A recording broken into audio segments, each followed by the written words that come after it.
ইসরায়েলের প্রধানমন্ত্রী বেনিজামিন নেতানিয়াহু যুক্তরাজ্য প্রবেশ করলে তাকে গ্রেফতার করা হবে। আন্তর্জাতিক আদালত গ্রেফতারি পরোয়ানা জারি হওয়ায় পরে এমনই ইঙ্গিত দিল দেশটির প্রধানমন্ত্রীর কার্যালয়ের ডাউনিং স্ট্রিট। একজন মুখপাত্র বলেছেন যে সরকার তার আইনি বাধ্যকতা পূরণ করবে। বৃহস্পতিবার আন্তর্জাতিক অপরাধ আদালত আইসিসি গাজায় যুদ্ধ অপরাধের অভিযোগে নেতানিয়াহু সহ ইসরায়েলের প্রাক্তন প্রতিরক্ষা মন্ত্রী ইয়োভ গ্যালেন্টের বিরুদ্ধে গ্রেফতারি পরোয়ানা জারি করেছে।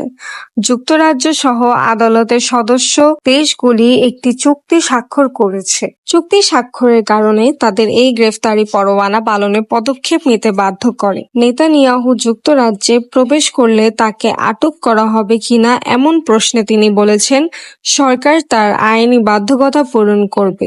আন্তর্জাতিক অপরাধ আদালত আইন 2001 মোতাবেক আদালত যদি গ্রেফতারের জন্য কোনো পরোয়ানা জারি করে তাহলে একজন মনোনীত মন্ত্রী অনুরোধটি প্রেরণ করবেন একজন উপযুক্ত বিচারিক কর্মকর্তার কাছে। তিনি সন্তুষ্ট হলে আইসিসি কর্তৃক জারি করা পরোয়ানা যুক্তরাজ্য অনুমোদন করবে। প্রধানমন্ত্রীর মুখপাত্র নিশ্চিত করেছেন যে সরকার আইনে বর্ণিত প্রক্রিয়া মেনে চলবে এবং সর্বদা দেশীয় ও আন্তর্জাতিক আইনি বাধ্যকতা মেনে চলবে। গত মাসে লর্ড হার্মার বিবিসিকে বলেছিলেন যে আইসিসি যদি গ্রেফতারি পরোয়ানা জারি করে তবে তিনি রাজনৈতিক বিবেচনাকে তার সিদ্ধান্তে প্রভাব ফেলতে দেবেন না।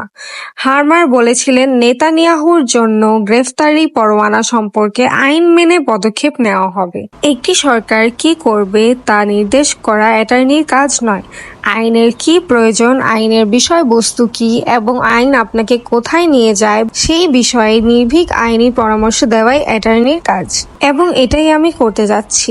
বৃহস্পতিবার গ্রেফতারি পরোয়ানা জারি হওয়ার পরে ডাউনিং স্ট্রিট বলেছে যে যুক্তরাজ্য সরকার আইসিসির স্বাধীনতাকে সম্মান করে। গাজায় অবিলম্বে যুদ্ধবিরতির জন্য জোর দেওয়ার দিকে মনোনিবেশ করেছে যুক্তরাজ্য সরকার।